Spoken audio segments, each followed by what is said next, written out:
Une exposition est en cours dans le pôle économique tunisien où des dizaines de pays présentent les dernières tendances en matière de construction. Les organisateurs affirment que la Chine a été une priorité, étant un acteur clé dans les projets d'infrastructure du continent. Un reportage signé Adnen Chawashi. Le ministre tunisien des Travaux publics, du logement et de l'aménagement du territoire a déclaré que 150 exposants dans les domaines de la construction et des travaux publics de 17 pays d'Afrique, d'Europe et d'Amérique latine participent à cet événement international.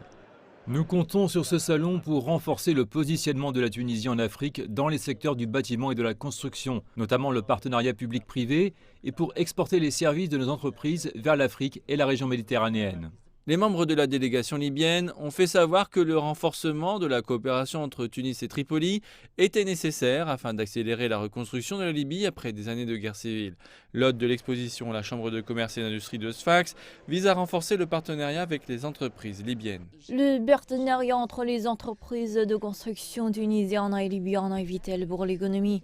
Plusieurs projets sont en cours dans les municipalités libyennes. Cet événement international a pour objectif de renforcer le partenariat existant et de rechercher de nouveaux marchés. Les officiels de l'événement ont déclaré que les entreprises chinoises de construction et d'ingénierie peuvent jouer un rôle important dans les projets d'infrastructure, de logement et de construction en Libye et dans toute l'Afrique. Les entreprises chinoises ont une énorme capacité, le savoir-faire et les compétences pour mener des projets de reconstruction en Libye.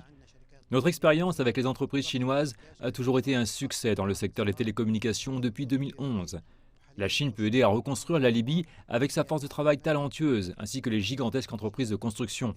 Nous souhaitons la bienvenue à nos amis chinois en Libye. Avec la Chine, nous avons déjà beaucoup de relations de coopération. Beaucoup de relations de coopération dans différents domaines. Non seulement les infrastructures, mais aussi dans d'autres domaines. Et nous pensons que la Chine peut prendre sa part active dans le développement du secteur du bâtiment. La délégation malienne à Sfax a présenté le projet d'aménagement des berges du fleuve Niger dans la capitale Bamako sur plusieurs kilomètres dans le cadre d'un projet de partenariat public. Les officiels maliens ont exprimé l'espoir de voir la Tunisie contribuer à la réalisation de ce projet en tant que partenaire distingué. Les autorités tunisiennes disent que la 16e édition du Salon méditerranéen du bâtiment vise à développer les échanges entre les professionnels africains, européens, asiatiques et sud-américains. De hauts membres de la Chambre de commerce arabo-asiatique et du réseau d'affaires Africa Link ont pris part à l'événement à Sfax.